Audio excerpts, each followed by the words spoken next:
Chères étudiantes, chers étudiants, chers collègues, c'est avec un plaisir tout particulier qu'en tant que président de la Sorbonne Nouvelle, j'ai l'honneur d'ouvrir cette nouvelle cérémonie de remise du prix de la Nouvelle. Ouvert aux étudiants de toutes les disciplines de notre université, ce concours est un rendez-vous phare de la vie étudiante de notre établissement. Le prix de la Nouvelle est en parfaite adéquation avec l'identité de la Sorbonne Nouvelle, qui entend se distinguer non seulement par son dynamisme en matière de vie étudiante, mais aussi par son rôle moteur dans l'action culturelle et enfin en tant que tremplin professionnel pour ses étudiants. Ainsi, ce concours a-t-il encouragé plusieurs lauréats à se lancer dans l'écriture créative en tant que professionnels, certains d'entre eux ayant reçu des prix aussi bien en France qu'à l'étranger et ayant acquis une renommée dans le milieu des écrivains, se classant même parfois parmi les finalistes de très grands prix littéraires. Cette année, nous avons droit à une édition tout à fait spéciale, pour une bonne et, oserais-je dire, pour une mauvaise raison tout à la fois. Je vais commencer par la mauvaise raison pour aller vers le meilleur. La mauvaise raison, vous la connaissez toutes et tous, le contexte sanitaire, qui nous rend dans le même temps si loin et si proches les uns des autres. Vous mesurez du coup la résonance du mot bulle en pareille circonstance. Le mot bulle étant le thème retenu pour cette édition. Ces circonstances difficiles ont obligé à repenser en profondeur l'organisation du prix. Mais comme chacun sait, la contrainte stimule la créativité. Et il convient ici de saluer les efforts de toutes celles et de tous ceux qui ont rendu possible sa tenue aujourd'hui.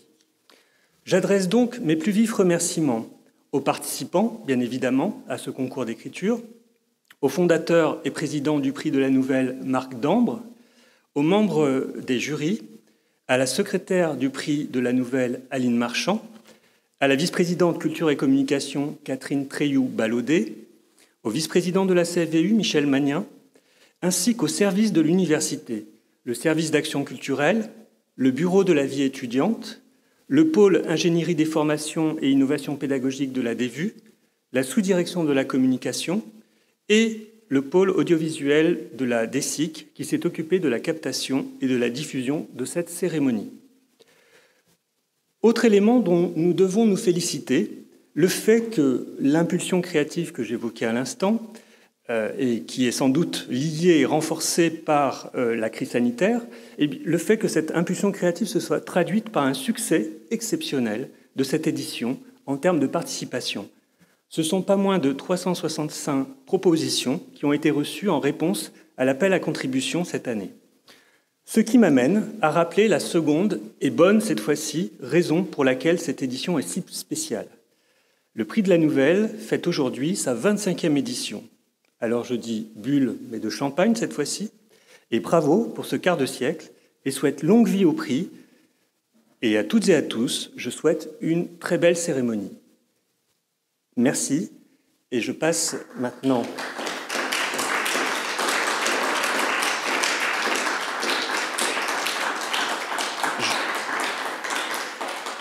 Je vais donc passer la parole au président du jury, Marc Dambre, donc je vais l'inviter à rejoindre ce pupitre, tandis que je vais reprendre mon masque.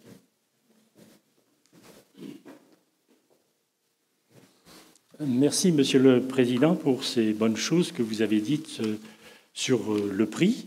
Je serai peut-être amené à répéter certaines choses, mais... Alors, chers collègues et amis de l'université, et plus précisément des préjurys et du jury final, chères étudiantes, chers étudiants, nous voici donc 25 ans après, ou plutôt même 26 ans après ce jour où Madame la Présidente de l'Université, Suzy Halimi, accueillit avec faveur ma proposition de fonder ce prix, précisant au directeur d'UFR que j'étais un prix, oui, mais pour toute la Sorbonne Nouvelle. J'étais en effet directeur de l'UFR de lettres et donc des soupçons pouvaient peser sur moi. En 2020, la participation est presque massive et au cours des années, le prix a trouvé des soutiens parmi tous les personnels de l'université. Je veux leur exprimer, au nom des préjurys et du jury, nos sincères remerciements. Aujourd'hui, considérons une difficulté parmi d'autres. Comment passer de 367 candidats talentueux à une liste étroite avec le plus d'équité possible? D'abord par le respect du secret. Contrairement à la plupart des prix littéraires, ce sont bien des textes que nous distinguons indépendamment de toute question de personne, de toute considération autre. Le principe d'anonymat est maintenu tant que le vote définitif n'est pas acquis. Mais il faut aussi, par ailleurs, la mobilisation d'un lectorat étendu, réparti cette année en pas moins de 17 préjurys. Ces volontaires, auteurs, parmi certains d'entre eux, donc ces volontaires proviennent de l'ensemble de l'université également. Celles et ceux qui ont ainsi pris le premier relais du concours ont prélectionné les 20 nouvelles, avec la possibilité de rejoindre le jury final pour y représenter une voix. Ce jury final s'est enrichi de plusieurs écrivains ou critiques venus de l'extérieur, déjà présents dans le passé ou bien nouveaux cette année. Je témoigne très volontiers mon amicale reconnaissance à ces lectrices et lecteurs passionnés, en ces temps difficiles, une disponibilité, leur esprit d'équipe, de dialogue étaient vraiment fondamentaux. Ces qualités ont caractérisé aussi bien Aline Marchand, secrétaire du jury, que je remercie tout particulièrement. Le mot choisi cette année, donc bulle, pouvait paraître bien léger, peu en accord avec l'actualité.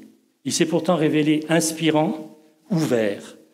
Si l'action privilégie le monde contemporain et parfois le passé, certains textes se situent dans un avenir plus ou moins lointain, 2025, 2050 ou l'indéfini.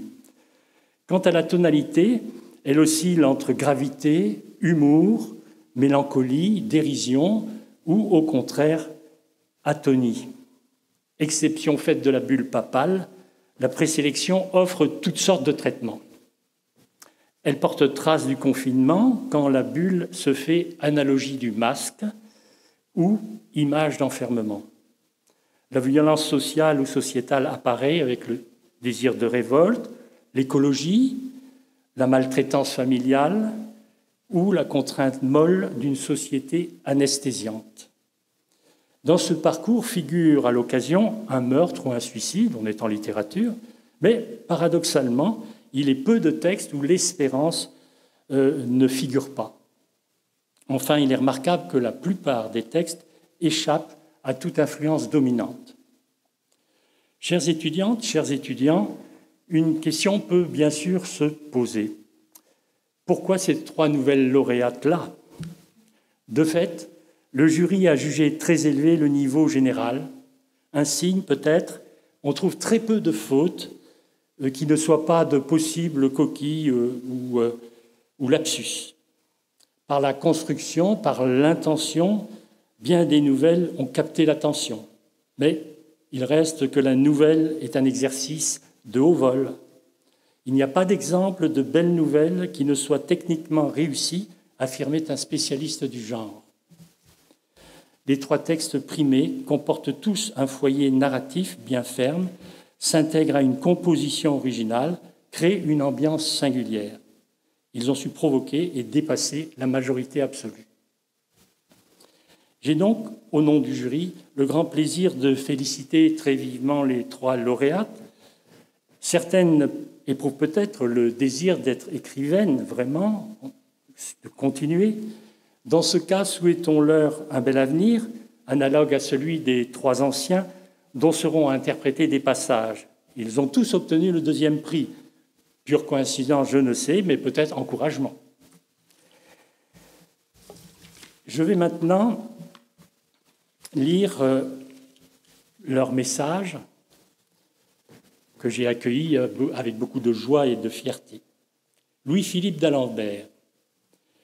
Je suis flatté que les organisateurs aient pensé à moi pour les 25 ans du concours de la Nouvelle de Paris 3. 25 ans, c'est le temps écoulé depuis que j'ai pris part à la première édition du concours. L'année suivante, à 2 mois près, je publiais mon premier roman et soutenais, ce qui est moins important au vu de mon parcours, ma thèse en littérature comparée.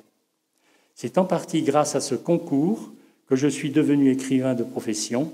Il a contribué à me confirmer dans la voie intuitivement choisie. Philippe Villain, lauréat 96. Je suis heureux que ce prix prenne cette dimension. Je suis de tout cœur avec vous tous, n'oubliant pas qu'avec ce prix, tout a commencé pour moi. Miguel Bonnefoy, 2013, dont on a beaucoup parlé et dont on parle beaucoup encore. Message plus long. Aucun prix, aussi important et prestigieux soit-il, n'égale le premier. J'avais alors 23 ans et encore aujourd'hui, je considère l'émotion de cette discrète reconnaissance comme une des plus violentes et des plus inspirantes qu'il m'a été donné de vivre. Dans ce texte maladroit, il y avait en germe, et dans d'autres qui sont venus à la même période, tout ce que je ferai plus tard, une sorte de concentré d'obsession qui attendait d'être développé. Peut-être que chaque écrivain conserve dans ses débuts un texte qui rassemble ce qu'il fera plus tard. C'est un message orphelin, une écriture secrète que lui-même ne parvient pas à déchiffrer. Là se trouve ramassée la racine profonde de ses audaces à venir, de ses trébuchements et de ses outrances, comme une cristallisation grossière de son travail futur. Ce texte primitif, qui a tout d'une nature apocryphe, est sa mélasse première. Sans forme ni couleur, elle se compose d'un tas de bouts mielleux, un brassage de 1000 lectures désordonnées, de nuits blanches et de tyrannies silencieuses, de rapprochements et de déviations. Ces fragments racontés ne sont peut-être qu'un même fragment. J'ai encore tout à écrire, tout à faire. J'ai tant de choses à apprendre. Cependant, je veux voir dans ce prix un présage mystérieux. Cette nouvelle s'appelle « La maison et le voleur ». Je me demande si la maison n'était pas la Sorbonne et si le voleur, dans une jeunesse gauche, n'était pas moi-même. Merci de m'avoir donné le premier souffle. Merci de m'avoir écouté.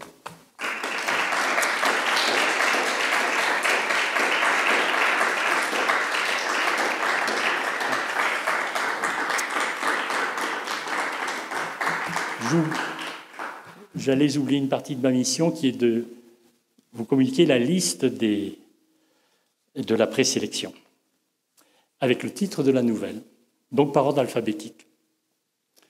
Bérengère Denisot, Vérité en deçà des Pyrénées. Blaise Chabanis, La Marmite.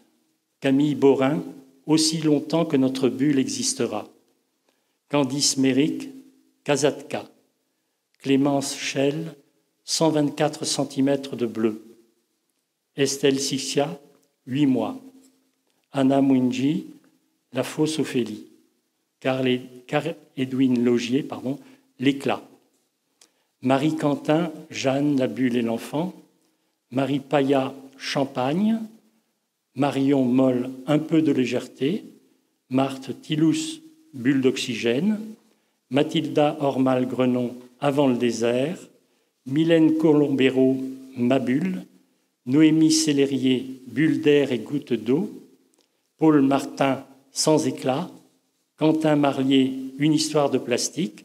Salima Mostefa Kara, Douleur au cou et autres mots du XXIe siècle.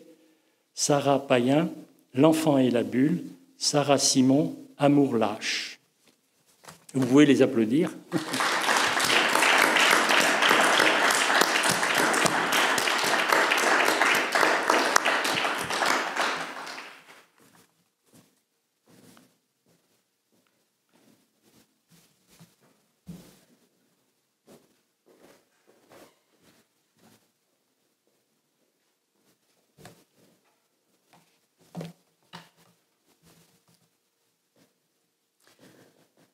Je tiens tout d'abord à remercier le président et fondateur du prix de la Nouvelle, Marc Dambre, pour son engagement et également pour le féliciter pour la longévité de ce prix dont nous fêtons donc la 25e édition, le quart de siècle, et ce n'est que le début de l'histoire du prix de la Nouvelle. pour remercier également très vivement les membres du jury qui se sont partagés la lecture des 365 nouvelles, de féliciter également tous les étudiants qui ont participé et qui ont contribué en rédigeant une nouvelle dans cette période délicate que nous venons de vivre, de féliciter plus particulièrement les 20 finalistes dont le nom et les titres des nouvelles ont été cités. Et il me revient le grand honneur pour lequel je remercie les organisateurs de cette cérémonie de m'avoir confié la responsabilité. Donc il me revient l'honneur de nommer les titres des 3 nouvelles finalistes et d'appeler sur cette estrade tout d'abord le 3e prix de la nouvelle 2020, puis le 2e prix, puis le 1er prix. Donc, je vais faire durer un petit peu le suspense, bien sûr, puisque donc, en vous disant que les 3 noms ont été nommés parmi les noms des 20 finalistes, que le 3e prix et le 2e prix seront peut-être les grands écrivains de demain, ainsi que l'histoire nous l'a prouvé avec les témoignages qui ont été lus par Marc Dambre tout à l'heure, et que par avance, je souhaite aux 3 personnes primées, mais également à toutes les étudiantes et tous les étudiants qui ont participé à ce prix de la nouvelle, de continuer à trouver dans l'écriture créative une source d'épanouissement personnel et d'expression privilégiée. Et à ce sujet, je rappelle que cette année, le service d'action culturelle de notre université a ouvert un atelier d'écriture de nouvelles qui a eu lieu au 1er semestre, que nous renouvellerons probablement l'année prochaine et qui peut-être, pour les étudiantes et les étudiants qui le souhaitent, le lieu de s'exercer à l'écriture de cette forme si particulière, comme l'a dit Marc Dambre, d'écriture narrative si particulière dans sa brièveté qu'est la nouvelle. Donc, cette année, sur le thème de Bulle, j'ai le plaisir d'annoncer le titre de la lauréate du 3e prix. Le titre est La Fausse Ophélie et la lauréate est Anna Moindou.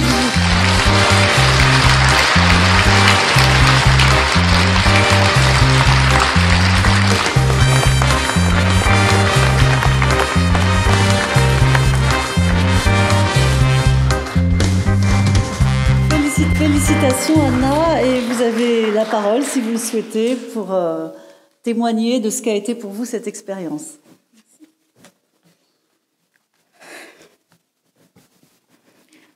Merci aux organisateurs du concours, merci aux membres du jury. Lorsque j'ai entendu parler du concours, je préparais ma licence d'anglais, je préparais aussi mon master de lettres, et puis je m'occupais de ma petite fille âgée de quelques mois. Alors, j'ai hésité à prendre part parce que j'étais déjà en double cursus, ou plutôt même en triple cursus, mais la tentation était trop grande. Lycéenne, j'avais participé avec bonheur à des concours d'écriture, mais depuis, jamais. Il me faut remercier mon mari qui a pris à sa charge l'essentiel des tâches domestiques pour me permettre d'avancer. Bulle. Bulle. Un ami m'a dit, si tu ne veux pas trop parler de toi, si tu veux éviter de faire du nombrilisme, choisis un personnage masculin, d'un âge différent du tien, d'un autre milieu social, et choisis quelqu'un que tu n'aimes pas. J'ai suivi ce conseil. Julien, mon personnage, est un homme, bien sûr, la quarantaine, séducteur, imbu de lui-même, berk. Mais finalement, j'ai quand même parlé de moi. Pas trop, j'espère.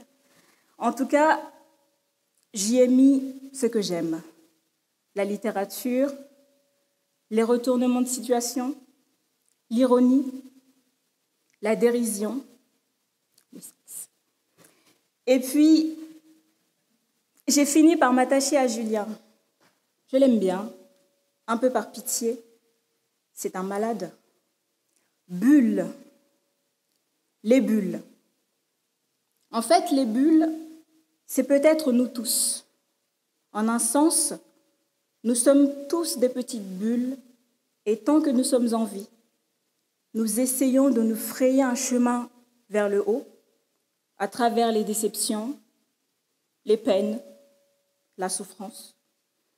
Tant que nous sommes vivants, nous avançons en compagnie d'autres bulles qui nous aident ou qui nous gênent. Mais nous avançons encore.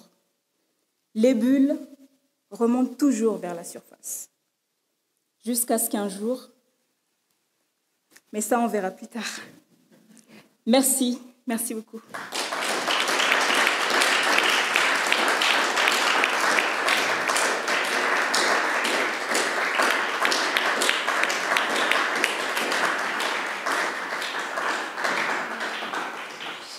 Merci beaucoup, Anna. Nous avons hâte de connaître, de pouvoir lire vos prochaines bulles. Et nous sommes très heureux que vous nous donniez l'exemple du fait que plusieurs vies sont possibles en une, que l'on peut suivre 3 cursus en même temps, écrire une nouvelle et élever une petite fille et être primé. Bravo encore, Anna. La nouvelle lauréate du 2e prix de la Nouvelle 2020 a pour titre « Avant le désert ». Et j'appelle Mathilda Ormal-Grenon.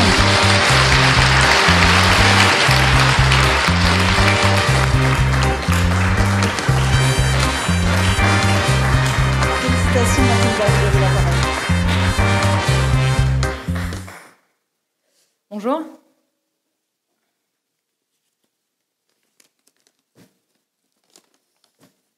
Alors, merci beaucoup à tous les membres du jury qui ont apprécié mon texte. Ça fait vraiment plaisir.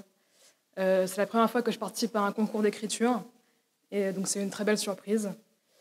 J'ai donc conscience de l'importance de ce genre d'événement littéraire au sein de la fac, car je pense qu'il est essentiel que ce genre d'événement puisse encourager la créativité des étudiants et étudiantes à une heure où les réformes de l'université mettent en danger cette créativité-là. Et donc, il faut que l'université demeure un lieu que l'on habite et non seulement un lieu que l'on traverse.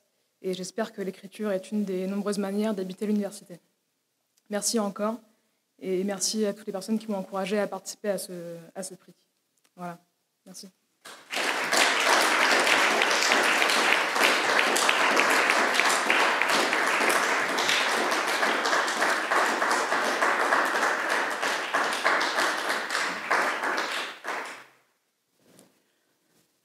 Merci Mathilda, bravo à vous encore une fois et je crois que nous pouvons toutes et tous faire nôtre le souhait que l'université reste et redevienne au sens physique du terme une université que l'on habite, que les étudiants puissent habiter.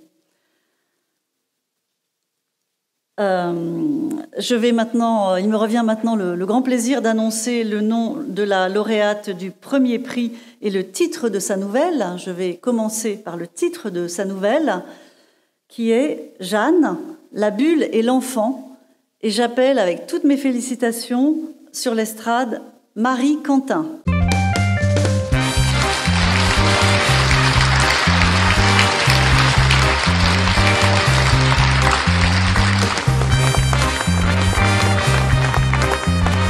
Bravo Marie.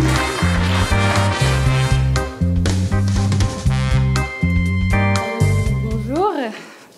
J'ai pas préparé de discours, du coup je me sens un petit peu bête. Mais merci beaucoup. Je suis très très heureuse que mon travail ait plu. Je voudrais remercier les organisateurs du concours de nous offrir cet espace de créativité et d'expression. Voilà, merci à tout le monde. Je suis très heureuse. Merci beaucoup.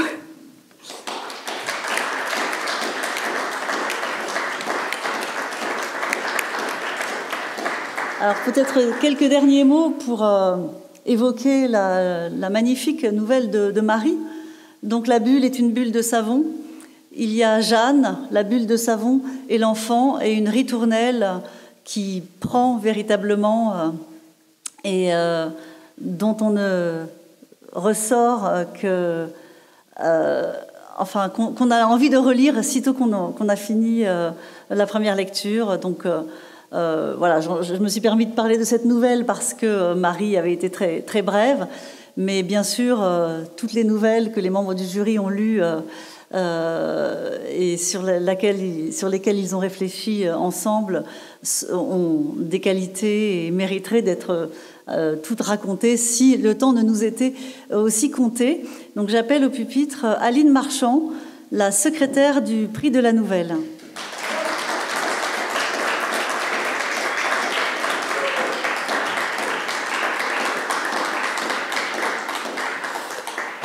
Alors je tiens à adresser moi aussi toutes mes félicitations à vous trois pour ces prix qui sont d'autant plus mérités que le concours de la Nouvelle a connu une participation sans précédent.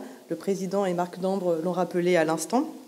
Plus de 365 étudiantes et étudiants ont concouru sur le thème Bulle, un thème qui avait été choisi avant le confinement et qui n'en a pas souffert, fort heureusement.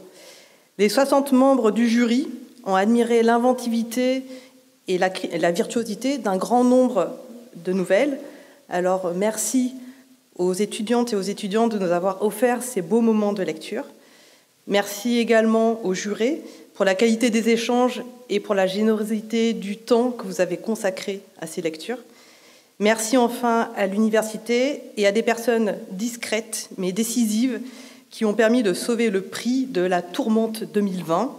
Et je pense à Jean Gassin, Agnès Schmitt et Samira Herbal. Ce concours de la Nouvelle témoigne de la vitalité, de la créativité et du sens du partage que l'on trouve dans notre université, même en une année éprouvante pour tous et tout particulièrement pour l'ensemble des étudiants et de la communauté universitaire. La Sorbonne Nouvelle n'est décidément pas une institution obsolète ou repliée dans une bulle, mais un lieu où l'on peut voir éclore la délicatesse, l'impertinence, la beauté. À l'occasion de ce 25e anniversaire, nous avons donc voulu fêter cet événement malgré les contraintes du moment. Le service communication et le service d'action culturelle ont donc concocté cette séquence de lecture théâtralisée, orchestrée par Nathalie Blasco et Camille Tirolois. Nous avons voulu faire entendre des textes, les textes qui ont été primés cette année, mais aussi 3 nouvelles d'anciens lauréats devenus des écrivains reconnus. Et donc j'espère que cela augure du meilleur pour nos 3 lauréates. Les nouvelles seront mises en voix par Sofiane Benzina, Camille Bernaudat et Evangelia Pruvot, membres du collectif Te Salue, avec le ton, un collectif qui est né à la Sorbonne Nouvelle en 2017 et qui est accompagné depuis 1 an par le dispositif Actes et Fac. Je remercie chaleureusement les 3 artistes qui ont travaillé dans l'urgence, attendant avec fébrilité que s'achève la délibération du jury pour pouvoir enfin s'emparer des textes. Et c'était d'ailleurs une marque de confiance de votre part, puisque vous avez pour habitude, pour exigence, de ne monter que des spectacles écrits par les membres du collectif. Nous entendrons donc successivement La Fausse Ophélie d'Anna Mongi, D'une histoire l'autre de Philippe Villain, Avant le désert de Mathilda Ormal-Grenon, Personne ne bouge de Louis-Philippe d'Alembert, Jeanne, la bulle et l'enfant de Marie Quentin, et pour finir, La maison et le voleur de Miguel Bonnefoy.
Des ribambelles de bulles se bousculaient vers la surface. Un rayon de soleil traversait le verre qui, comme un vitrail, répandait sur la table et le carrelage usé du bistrot une fascinante lumière dorée. Il jouait à couper le rayon de sa main droite avant de le laisser filer de nouveau. Puis, il ferma les yeux et sourit, parce que le temps était idéal, que l'air sentait bon et qu'il était d'humeur à sourire. Les fenêtres béantes capturaient la fraîcheur du matin dans la boutique engourdie. Sous l'autre main, le volume élégamment emballé d'une édition luxueuse de l'œuvre d'Arthur Rimbaud. Manon s'en disait folle, et à toute occasion, il lui offrait les écrits du poète, ou bien une biographie. Or, c'était aujourd'hui son 22e anniversaire. Au bar, une jeune serveuse promenait dans la rue son regard indolent. Elle essuyait machinalement les verres en rêvant de lieux plus animés. Il but à peine. Pour le plaisir de faire ce geste, reposa le verre dans l'ombre. Le rayon de soleil était à présent sur la chaise inoccupée qui lui faisait face. Il attendait.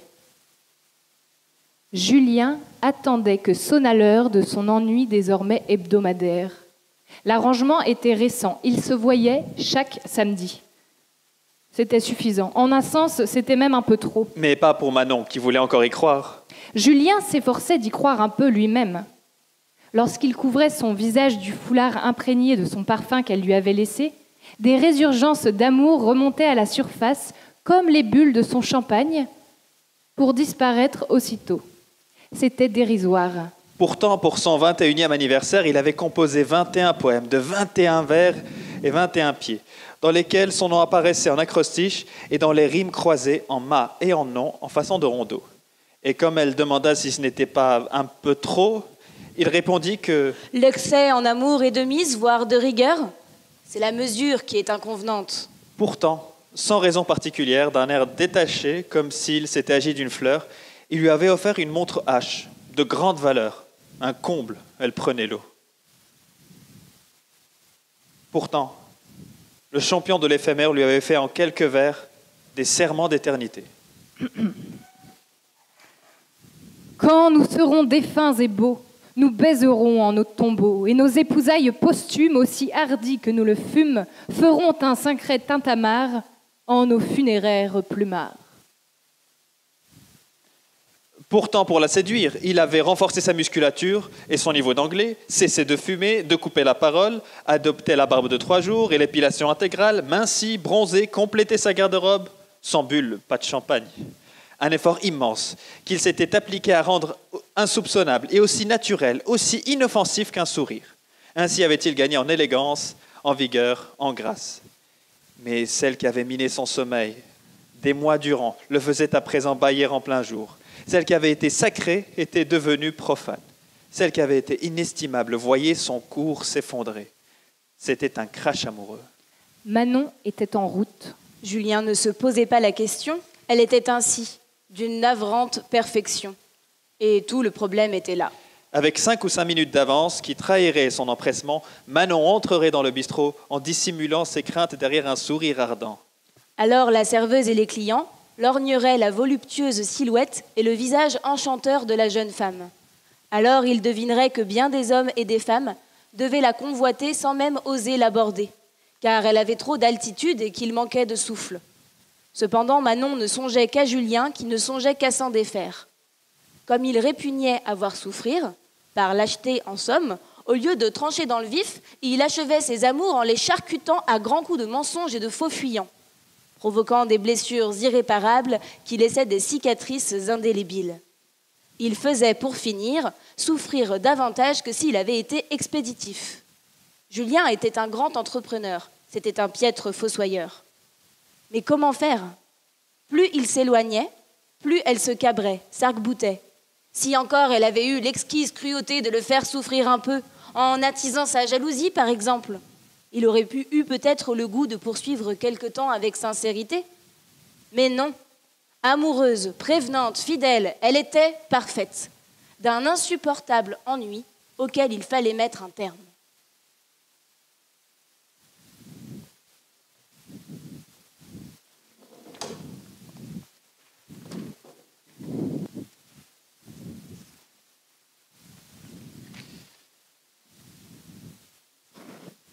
Ce jour-là, mon père écoutait un jeu sur Europe 1 quand ils ont frappé à la porte.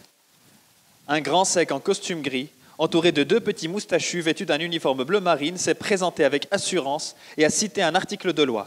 Ensuite, il a tendu un formulaire jaune que mon père a d'abord hésité à prendre, mais qu'il a lu rapidement, sans paraître surpris. Après quoi, mon père a consenti à les laisser entrer en les considérant froidement. Faites votre métier. Pendant que les gendarmes plaçaient sous scellé le buffet en chêne, la télévision, le canapé en cuir, l'huissier m'a regardé en esquissant un sourire et s'est tourné vers mon père. Nous ne faisons pas ça par plaisir. Il a même ajouté « Croyez-le, monsieur !» La radio fonctionnait et depuis la cuisine, on a entendu la voix rocailleuse d'Albert Simon qui présentait la météo.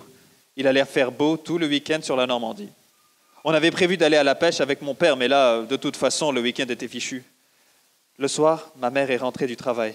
Et quand elle nous a vus tous les deux affalés au milieu de la salle, elle a tout de suite compris de quoi il s'agissait et s'était mise à pleurer.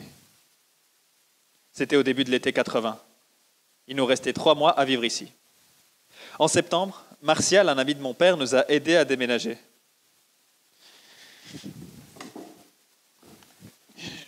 Je nous revois serrés sur la banquette avant. La camionnette a démarré dans un fracas. Grâce au soleil, j'ai aperçu l'ombre de la mer Blainville aux aguets derrière ses rideaux. Je me suis retourné pour voir une dernière fois la cour. Le ballon rouge traînait dans l'herbe. Je n'ai pas osé dire que je l'avais oublié. Ce signe constituait bien la preuve que nous avions vécu là. Pourtant, il avait déjà une autre apparence, celle d'un objet insignifiant, qui ne m'avait jamais appartenu et dont je me sentais dépossédé. Martial a dit qu'il fallait tourner la page en appuyant violemment sur l'accélérateur. Mon père fumait cigarette sur cigarette. Il avait recommencé, malgré toutes ses promesses. Jusqu'ici, c'était la route d'Évreux, la route qu'il avait empruntée chaque matin pendant 10 années pour aller travailler à l'usine. À cette époque, mon père buvait. Il s'enfilait, je me rappelle, 2 ou 3 litres de mauvais vin par jour. Dès le matin, il réclamait. Ma mère cachait les bouteilles dans ma malle à jouer. Il s'arrangeait pour obtenir des arrêts de travail auprès du docteur Levaux, qu'il connaissait bien. Il n'avait plus de force, plus de goût à rien. C'était sur cette route sinueuse qu'un matin, on a retrouvé sa voiture de fonction tombée dans le ravin. Mon père a été licencié sur le champ pour faute grave. Curieusement, nous étions repassés très souvent sur cette route, mais sans jamais reparler de cet accident, comme si l'habitude de cet itinéraire avait réussi à nous le faire oublier. J'étais persuadé que mon père y repensait et revoyait la scène.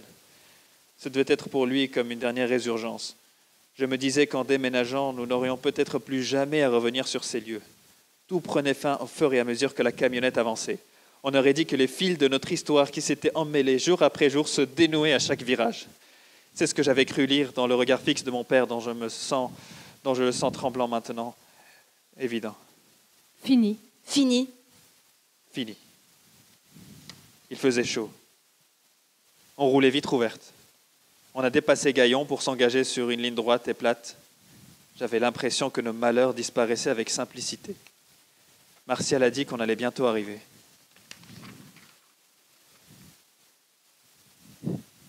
Martial a posé son gros index sur le pare-brise. C'est là. Il nous indiquait une cité pavillonnaire encastrée entre une cour d'usine et des écluses. Bon, bien sûr, l'endroit n'est pas très joli. Puis, à peine descendu de la camionnette, Martial est allé s'isoler dans un petit coin derrière un tronc d'arbre. Après, il a simplement dit voilà. Pour dire quelque chose et il nous a fait visiter. Bien sûr, il y aura 2 ou 3 bricoles à faire, c'est pas du 9-9. Mais je te donnerai un coup de main si besoin, Jean-Claude. Il a cogné sur le mur du couloir d'entrée qui laissait apparaître une fissure. Voyez, c'est du solide. Hein. Rien que de la brique derrière. À ce moment-là, mon père a posé la main sur l'épaule de Martial, sans doute pour lui témoigner sa reconnaissance. Mais sur le coup, il n'a pas trouvé un seul mot pour accompagner son geste.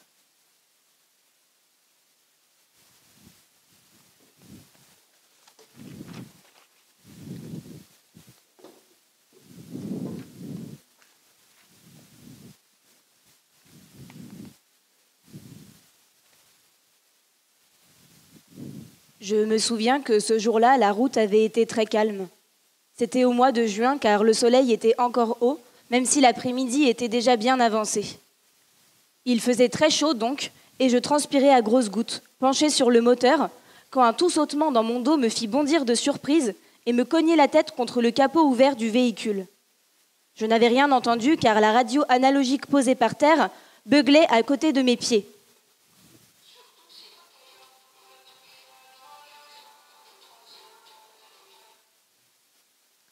Je me souviens même du morceau qui passait à ce moment-là, parce que son refrain détonnait de manière incongrue en cette journée d'extrême chaleur. C'était la chanson « Have you ever seen the rain ?»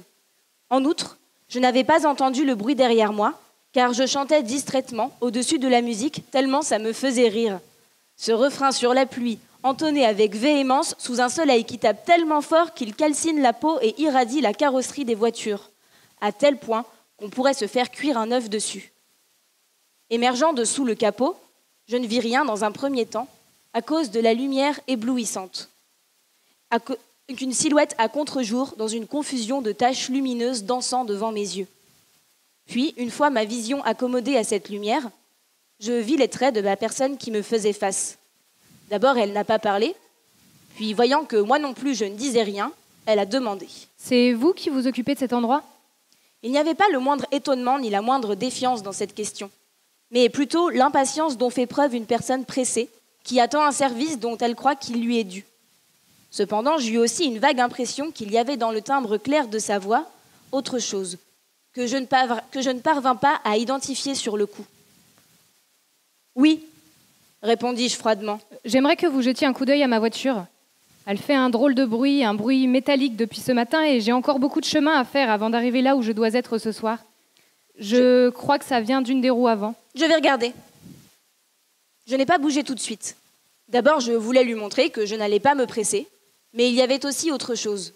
J'étais comme figée sur place. J'avais vu beaucoup de gens passer, mais ici, ça, jamais. Comme si elle avait lu dans mes pensées, elle a dit. J'ai fait beaucoup de routes. Ouais, j'ai haussé les épaules. Personne n'est vraiment d'ici. Car personne n'habite ici et ceux qui peuplent les quelques villages en déclin éparpillés dans la région ne quittent que rarement leur domicile. Vous non plus, vous n'êtes pas d'ici. A-t-elle continué? Non, pas vraiment. J'ai détourné le regard, puis elle a tourné les talons et regagné le terrain vague qui fait office de parking. 1 heure plus tard, je suis allée la trouver. « Vous ne pourrez pas être là où vous espérez ce soir. La réparation va être longue. J'en ai pour 2 heures encore. » Son véhicule était un vieux pick-up tout cabossé. Et en plus de devoir changer la courroie trapézoïdale qui était à l'origine du bruit dans le moteur, j'avais découvert une fuite du liquide de frein dans un des cylindres principaux et des plaquettes de frein dans un état d'usure bien trop avancé pour que l'engin puisse supporter la traversée du désert. C'était donc plus long à réparer que je ne le croyais. À ma surprise, elle a acquiescé et n'a pas dit un mot. Cette nuit-là, impossible de trouver le sommeil. J'aurais pourtant dû m'endormir très vite car j'avais travaillé jusque tard. Il faisait chaud, de cette chaleur étouffante, épaisse comme une odeur d'essence, qui vous colle à vos draps et vous fait vous retourner dans tous les sens. Alors, je me lève et je passe ce sempiternel disque de Thelonious Monk. C'est le seul disque que je possède. Je l'ai trouvé dans une voiture, celui-là aussi, et c'est un voyageur qui m'a donné le tourne-disque. Souvent, il saute, et je l'écoute à moitié, plongé dans un état second, en fumant une cigarette sur le rebord de la fenêtre. À la moitié du disque, je somnole. Dans mon rêve, je marche sur la route, en direction du désert. Et il y a un jeu de cartes dispersé par terre. Le jeu a l'air complet, bien qu'éparpillé partout le long de la route, mais je me rends compte qu'il manque une carte. Je continue de marcher. Le temps est distordu comme souvent dans les rêves. Je parcours la centaine de kilomètres qui séparent le garage du désert en quelques instants. Au bout de la route et à l'entrée du désert, il y a un précipice que je ne peux pas contourner. Je sais que la carte manquante se trouve au fond du gouffre. Puis le rêve prend un autre virage. Je suis de retour dans ma chambre au-dessus du garage. Je n'arrive pas à trouver le sommeil. Alors je descends dans la nuit et j'allume le lampadaire, accroché au-dessus de la porte. Elle est là, la femme du pick-up, le regard posé sur moi. Je m'approche d'elle sans même m'en rendre compte, comme si mes jambes avançaient toutes seules. Puis je la dépasse machinalement. Elle me suit. Ses pas ne font aucun bruit. Je marche jusqu'à la rivière de l'autre côté de la route en pilote automatique. Elle me suit toujours. Je le sais, car j'entends le bruit de sa respiration. On reste sur la rive pendant longtemps à contempler la surface de l'eau immobile. Ni elle, ni moi ne prononçons une seule parole. Puis aussi naturellement qu'on est arrivé là, on remonte la route. La lune est haute et extraordinairement brillante, ce qui fait que nous retrouvons notre chemin sans difficulté. De retour au garage, j'ouvre la porte, je monte les escaliers. Elle me suit toujours. Et elle pénètre dans la pièce après moi. Puis tout se confond, c'est l'aube, elle se lève. Je perçois indistinctement la porte qui grince, j'entr'ouvre les yeux, je la vois sortir et, avant de refermer la porte, elle se retourne et dit « Je reviendrai. »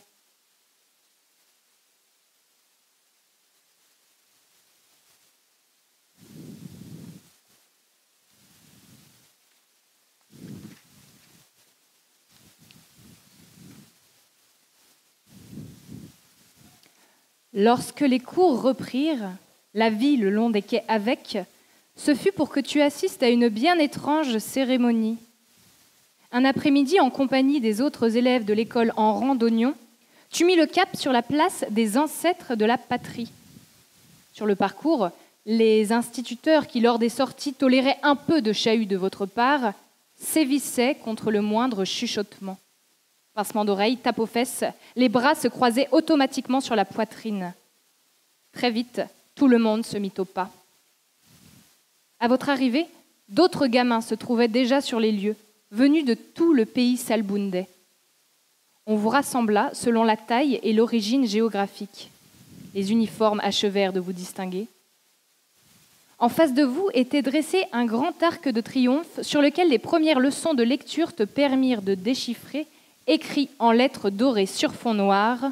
« Homme rebelle, souviens-toi que tu es poussière et que tu périras emporté par le juste courroux de l'honorable. » Tes lèvres finissaient à peine d'annoncer la phrase lorsque 7 gaillards furent amenés, les mains liées derrière le dos.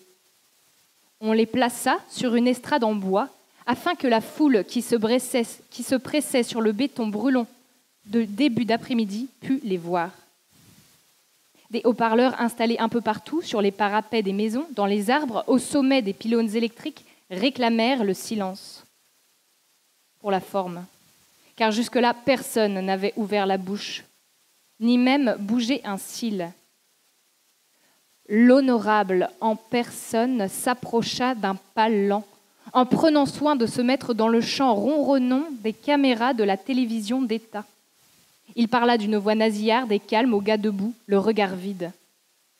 Son monologue était repris par les enceintes.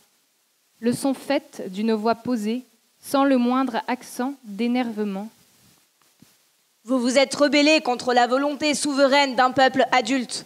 Vous méritez le châtiment suprême. » L'honorable rejoignit le peloton, s'agenouilla, les seuls moments d'après les rumeurs où il se mettait à genoux, et épaula. Tir groupé. 3 salves brèves, sèches, déchirèrent le voile compact du silence. Les corps grimacèrent, tournoyèrent sur eux-mêmes et tombèrent dans un bruit sourd. Une seconde après, laissant deviner un mécanisme bien huilé, une musique des heures les plus intenses du carnaval inonda l'air, contrastant avec l'immobilité de la place. La foule s'éparpilla sans un mot, tandis que tu reprenais le chemin de l'école. Les cadavres furent exposés sur le macadam. Afin que leurs sourires figés servent d'exemple à ceux qui nourriraient dans leur sein d'apatrides des desseins interdits. De retour à la maison, ta première réaction fut de demander à Pont d'Avignon « Qu'est-ce qu'ils ont fait, ces messieurs ?» Elle ne répondit pas à ta question, mais tu l'entendis grommeler entre ses dents. « Si j'avais su que c'était pour faire voir des choses aussi affreuses à un enfant, je ne l'aurais pas envoyé en classe. » Dehors, tu sentais comme une tristesse sans nom sur le quartier. Jusque dans l'errance des chiens galeux, jusqu'à la mère qui avait éteint son clapotis. Tout le reste de l'après-midi, le bord des quais allait retenir des bravades de Faustin. Il s'en allait, claudiquant, et faisait un raffut de tous les diables. Assis sur la véranda, tu le regardais fanfaronner dans la rue, à grand renfort de gestes de bras et de jambes pour parer à une éventuelle chute. Tu ne l'avais jamais vu dans un tel état. Il avait sans doute bu plus que de coutume ce jour-là. Ses crâneries résonnaient, emplissaient d'autant plus l'air que le bord de mer était plongé dans une complète léthargie. Aucun signe de vie. Rien ne bougeait.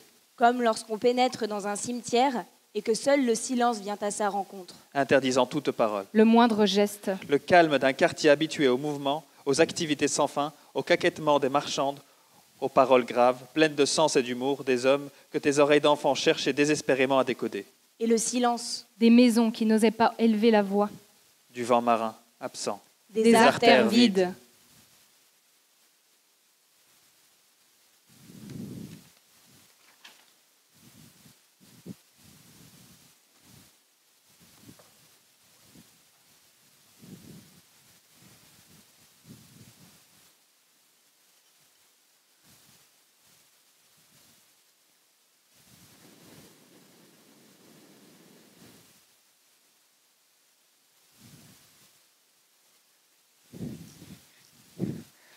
Encore, maman, encore! Jeanne approche le petit cerceau de plastique de ses lèvres. Jeanne souffle. Jeanne fait naître la bulle comme elle a fait naître l'enfant. La bouche rose de l'enfant fait « Oh !» et la bulle s'échappe du cerceau. Tous deux dansent le tango. Le petit doigt boudiné s'approche du corps de savon qui disparaît. Poc! Oust! Parti. L'enfant rit. Jeanne sourit. L'enfant a les yeux qui luisent et Jeanne a la main qui colle. Encore, maman, encore. Ça sent le savon sur le balcon. C'est dimanche aujourd'hui. Le bleu du ciel immaculé a une odeur de sable chaud. Le bleu du ciel a un goût de beignet à la confiture. Entre deux bulles de savon, Jeanne jette un œil sur les petits balcons fleuris de l'immeuble d'en face, sur ces deux amoureux qui font briller leur bonheur au soleil du dimanche. Assis côte à côte, ils sirotent une limonade et grignotent des biscuits. L'amoureux pose sa main sur la cuisse de l'amoureuse. L'amoureuse caresse les cheveux de l'amoureux. Et Jeanne pense à ce jour où celui qui est parti lui a fait l'amour sur le canapé. Quand il a saisi ses cuisses tremblantes de plaisir, quand elle a enfoui ses mains dans ses cheveux épais et qu'elle a respiré leur odeur, ses cheveux épais sentaient le musc, le sexe et les promenades au bord du fleuve. Ses cheveux épais sentaient l'amour. Encore, maman, encore! Et Jeanne approche le petit cerceau de plastique de ses lèvres. Et Jeanne souffle. Et Jeanne fait naître la bulle comme elle a fait naître l'enfant. Et l'enfant danse le tango avec la bulle qui fait disparaître dans un poc. Oust. Parti. Parti comme celui aux cheveux épais qui sentait l'amour. Parti comme les promenades au bord du fleuve. Et les yeux luisants de l'enfant emprisonnent la lumière du soleil du dimanche. Et le rire de l'enfant résonne dans la tête de Jeanne. Et ça sent le savon sur le balcon. L'enfant regarde Jeanne. Jeanne regarde les amoureux. L'amoureux regarde l'amoureuse qui mange un biscuit. Ils s'embrassent. Jeanne se dit que leurs baisers doivent avoir un goût de beurre sucré. C'est dimanche aujourd'hui. Elle regrette d'avoir fini l'assiette de l'enfant à midi. L'assiette de coquillettes. L'enfant aime les coquillettes. Jeanne n'aime pas vraiment les coquillettes. Elle a un peu mal au ventre. Elle a un peu mal au cœur. Elle a un peu mal partout. De l'eau savonneuse a coulé le long de ses doigts.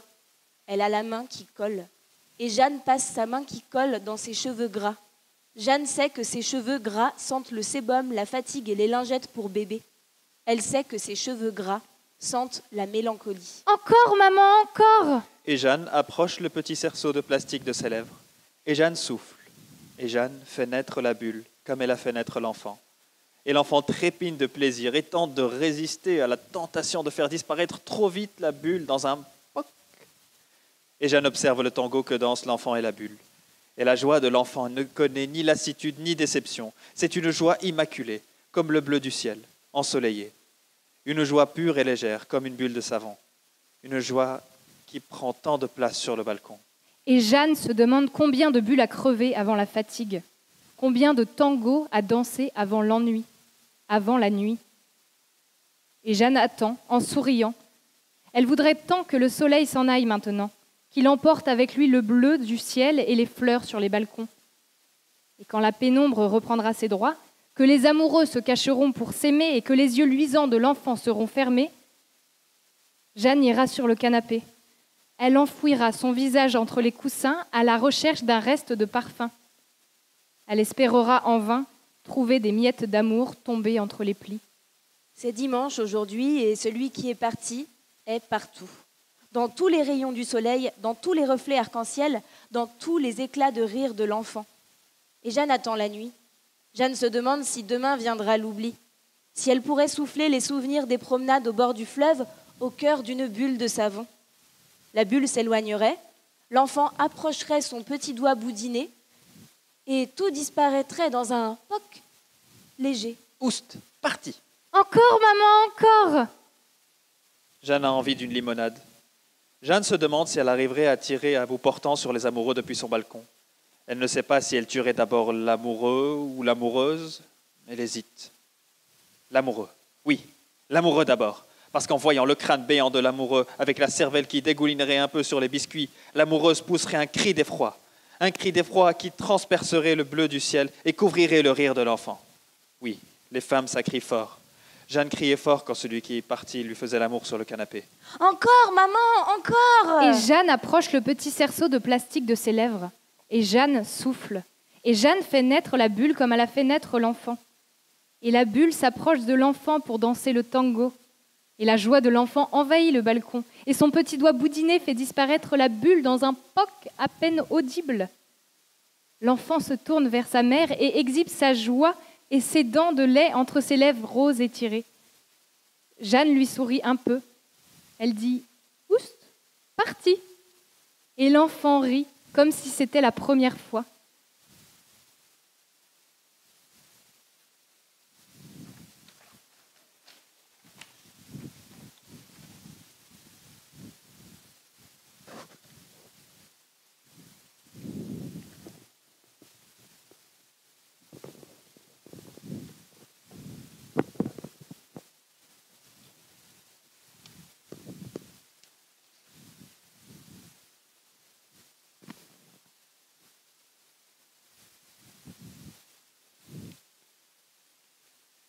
Quand le voleur entra dans la maison, il fut saisi d'une formidable tiédeur. D'abord, une odeur de crayon de couleur, comme un parfum de fleurs et d'enfance. Dans un coin, des valses de poussière dans un rayon de lune. Dans un autre, une poudre de lune dans un fil de poussière. Puis la chaleur, ou plutôt, une formidable chaleur. Un air vivant enveloppant les meubles. Un silence sucré. Au mur, les fenêtres, leurs yeux grands ouverts, comme des gardiens, les fenêtres toutes couvertes de buée. On ne voit rien au travers. Au centre du salon, la vapeur des vitres dessine un tapis blanc et liquide. C'est un carré de lumière aveuglante. Tant mieux. Personne ne le verra de l'extérieur. Dehors, l'hiver. Il fait décembre de bout en bout. C'est l'hiver et nulle part où dormir. Sur le canapé, un chat aveugle fait semblant de veiller. Le voleur le caresse. La maison ronronne. Les planches semblent s'écarter pour laisser passer les doigts entre les oreilles. Le voleur lève les yeux et fait un tour de maison. Les tableaux au mur ouvrent sur des paysages, des fraîches prairies, des montagnes vertes et des fleuves aussi. Il y a de la vaisselle fine aux étagères. En quelques regards, tout en caressant le chat, le voleur résume. 6 draps, 13 chemises, 2 essuie-mains, 4 serviettes, 5 mouchoirs de poche, 4 fichus et 4 bonnets. La nourriture, les meubles et même le cadeau d'héritage, un garde-manger garni de canevas sans serrure ni clé, dans lequel se trouvent des gobelets d'argent, 3 assiettes en faïence et une casserole de terre. Il monte au premier. Au boudoir de madame, il plonge quelques bijoux dans sa poche. Au chevet de monsieur, une montre, peut-être en or. Dans une pièce commune, une petite boîte en fer blanc, tendrement cabossée, qui paraît enfermer des trésors de famille. À l'intérieur, des tablettes d'argent aux généalogies compliquées, des breloques avec des chaînettes en cuivre et quelques pièces portant, avec le profil d'un roi, l'histoire d'une paysanne qui ne fut reine qu'une nuit. Mais soudain, un bruit de porte, un bruit de serrure. Le chat aveugle tourne la tête. Les planches se blottissent. La maison fait un bruit de gare. Les tableaux se figent, les fenêtres ferment les yeux et l'escalier replie ses marches. Le voleur comprend. Il est pris d'une peur blanche. Rapidement, il cherche un endroit où se cacher. Mais rien. Pas un placard, pas un meuble, pas un lit à pied. Il lève les yeux. En haut, à la robe de la toiture, une lucarne est mal fermée. Il s'y faufile et arrive sur le toit. Dans la maison, les lumières s'allument. Sous lui, dans la maison, on parle. On commence à cuisiner. Le voleur ne bouge pas. Effrayé, terrorisé qu'on le trouve. Il tremble de froid, mais n'ose bouger. La maison, elle, semble active. Les odeurs montent, les lumières se répondent, les rires, les murmures, et lui, effrayé, hésite à respirer. Il fait froid dehors. Décembre. Et les arbres se couvrent avec ce qu'il leur reste de branches. Les oiseaux ne sifflent pas. La lune est grise. Grise et son œil sans paupières ne connaît pas le secret. Après tout, il faudra peut-être passer la nuit ici. Pense-t-il. Et il décide de s'asseoir. Quand le voleur posa sa première main sur le toit, il fut saisi d'une formidable tiédeur. Les tuiles étaient chaudes. Attiédies. En velours. Elles avaient une rosée suave. Elles étaient molles au toucher. Elles paraissaient remplies de petits soleils, et la chaleur de la maison les embaumait d'une odeur de fleurs. Le voleur s'y allongea. Ah, quel agréable moment! La froideur de l'hiver était devenue une fraîcheur de saison. Les étoiles le saluaient. Il avait le sourire de la nuit. Il observa une dernière fois cette obscurité de crime et s'endormit, comme sur un lit. Au réveil, Orange, Les rayons de soleil. le chant des nuages. une brise de matin café. Il ouvrit les bras. Maya, ça guise. 3 fois. C'est encore un peu au lit. Peinant à se lever, se roulant sur les tuiles, puis se mit debout. Il était décoiffé. Il souriait. Il vit une voiture partir et comprit que la maison était vide. Il trouva la lucarne et descendit. Dans la maison, rien n'avait changé. Tout était pareil. Il la respira longuement. Puis, en entrant dans la chambre, il poussa un cri. Le lit était défait. Dans la cuisine, La vaisselle n'était pas faite. horreur! Il releva ses manches et fit le lit en quelques gestes. Puis, la vaisselle. Il n'avait pas vu une petite chambre au fond du couloir. Il la visita, classa des livres qui étaient en désordre, en garda même un sous l'aisselle pour le parcourir au déjeuner. Il mangea en regardant le chat. Oh, bien sûr, il ne s'était pas servi des vivres de la maison. Pas de grossièreté. Il avait dans sa poche un morceau de pain dur et une pistache de beurre. Il emprunta simplement un couteau. Au premier, le voleur remit les bijoux de madame au boudoir. Au chevet, la montre de monsieur. Et les trésors de famille dans la pièce commune. Au fond, un rayon de soleil. Toujours cette valse de poussière.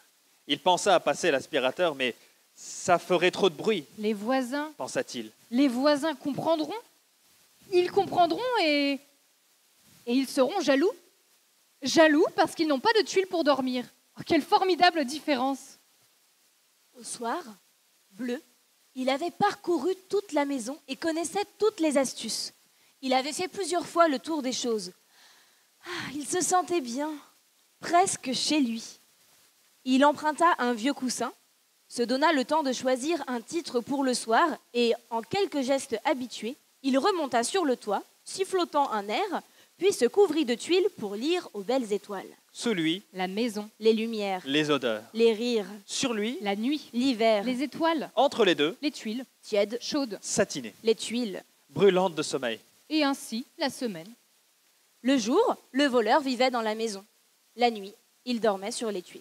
Le ciel, noir, sans étoiles, sans témoins. La maison dort. Le voleur dort lui aussi. Il ronfle. Un ronflement de fumeur. Soudain, un bruit de fil de fer. Des petits pas de souris. Un glissement félin et un masque de théâtre.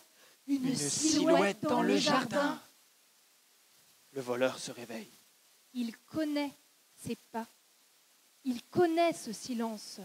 Il connaît cette respiration absente. Ce mutisme coupable. Et en quelques secondes, il comprit tout. Un voleur venait d'entrer dans la maison.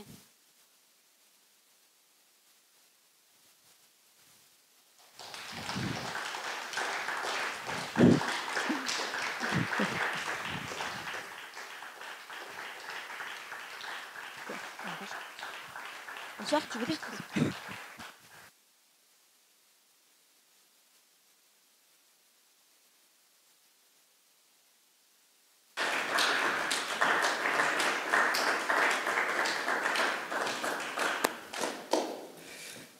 Merci beaucoup donc au collectif, le collectif te salue pour ces lectures qui nous ont fait entendre fort bien. Je les en remercie. Donc les textes d'Anna Monnier, de Mathilda Ormal-Grenon et de Marie Quentin.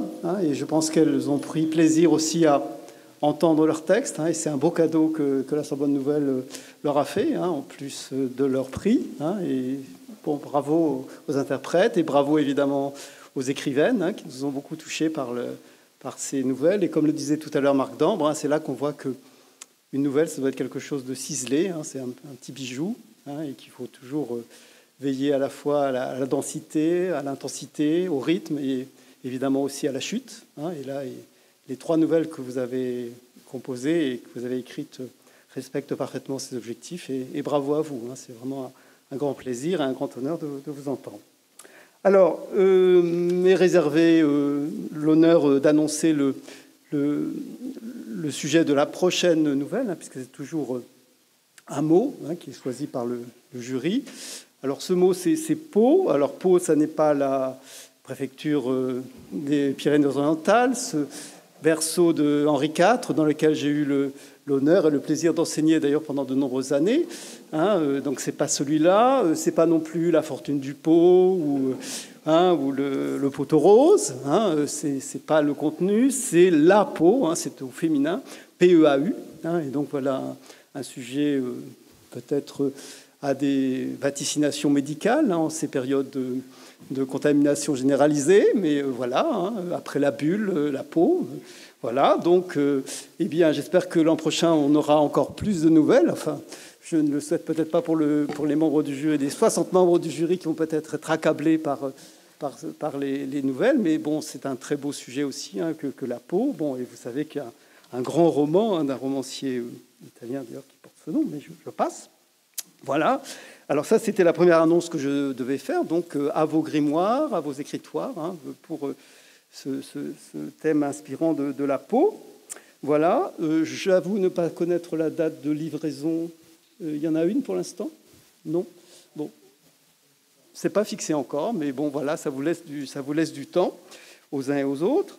Alors, deuxième annonce que l'on m'a conseillé de faire, c'est d'inciter les étudiants et les étudiantes qui n'auraient pas pu suivre l'ensemble de la cérémonie, en particulier les mises en voix des 6 textes, d'aller donc finalement sur le site internet où cette captation va bientôt être mise en ligne, d'inciter également donc tous les membres de la Sorbonne Nouvelle, qu'ils soient enseignants, personnel administratif ou étudiants, à consulter le livret numérique anniversaire, qui va lui aussi bientôt être disponible en ligne.